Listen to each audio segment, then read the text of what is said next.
ബാർക്കോഴ വിഷയത്തിൽ കെ.എം. മാണിയെ പരസ്യമായി പിന്തുണച്ച NSS ജനറൽ സെക്രട്ടറി സുകുമാരൻ നായർക്കെതിരെയാണ് കൂടുതൽ വിമർശനമുയർന്നത്. നായർ സമുദായത്തിന് പോലും അപമാനകരമായ നിലപാടാണ് ജനറൽ സെക്രട്ടറി സ്വീകരിച്ചതെന്ന് നേതാക്കൾ ചൂണ്ടിക്കാട്ടി. അതിനാലാണ് കരയോഗങ്ങളടക്കം പ്രമേയം പാസാക്കിയത്.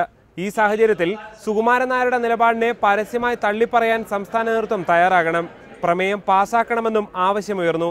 അതേസമയം നിലവിലെ സാഹചര്യത്തിൽ പരസ്യ ഏറ്റുമുട്ടൽ പാർട്ടിക്ക് ദോഷം ചെയ്യുമെന്ന നിലപാടിലാണ് സംസ്ഥാന നേതൃത്വം.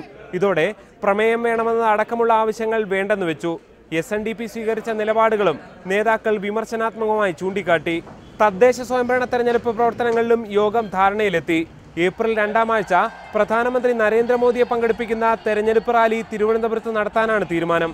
പഞ്ചായത്ത് തലത്തിലടക്കം ശക്തമായ പ്രചരണ പരിപാടികളാണ് ആസൂത്രണം ചെയ്യുന്നത്. നിലവിൽ 15 ലക്ഷത്തിലെത്തിയ മെമ്പർഷിപ്പ് 25 ലക്ഷം വരെയെങ്കിലും എത്തിക്കാനും യോഗം തീരുമാനിച്ചു. G. ശ്രീജിത്ത്, റിപ്പോർട്ടർ, തിരുവനന്തപുരം.